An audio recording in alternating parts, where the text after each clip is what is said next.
দেখুন, কুকুর হচ্ছে ভগবান ভৈরবের বাহন। তা স্ট্রিট ডগই হোক আর আপনার পোষ্য কুকুরই হোক, অথবা তাকে কোনো রকমে আপনারা আঘাত করবেন না। পোষ্য কুকুর হোক, বাড়ির কুকুর হোক, তাকে আঘাত করা যাবে না। অজান্তে জীবনের অজানা অশেষ দুঃখ টেনে নিয়ে চলে আসে। জীবনের যে ছন্দ, জীবনে যেভাবে আপনি এগোচ্ছিলেন সেই ছন্দটাকে নষ্ট করে দেবে, ছন্দ হারিয়ে যেতে পারে। একদম নিশ্চিত ভাবে আপনারা দেখতে পাবেন না, আপনি যদি কখনো কোনো কুকুরকে মারছেন না, আপনি দেখবেন আপনার জীবনের যে ছন্দ সেটা কিন্তু ত্বরান্বিত হবে। তাই ভুল করেও কুকুরকে কখনো মারবেন না। যদি সম্ভব হচ্ছে প্রত্যেকভাবে রাস্তার কুকুরকে একটি নির্দিষ্ট সময় খাওয়ানো যেতে পারে, তা অত্যন্ত শুভ হবে আপনার ক্ষেত্রে।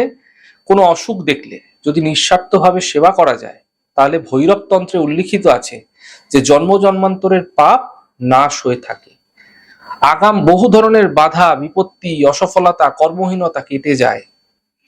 এক্ষেত্রে মনে রাখবেন, যখনই রাস্তার কুকুরদের খেতে দেবেন, তখন আপনি ভুল করেও আপনার কোনো এঁঠো জিনিস তাকে খেতে দেবেন না। তাই সম্ভব হলে প্রত্যেকভাবে রাস্তার কুকুরকে সেবা করুন, অথবা একটু নির্দিষ্ট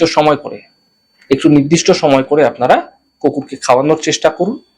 এতে আপনাদের ক্ষেত্রে অজানা দুঃখ থেকেও আপনি যেরকম বাঁচতে পারবেন, বহু বাধা অসফলতা আপনার জীবনে কর্মহীনতা গুলো কিন্তু কেটে যেতে আপনারা দেখতে পাবেন।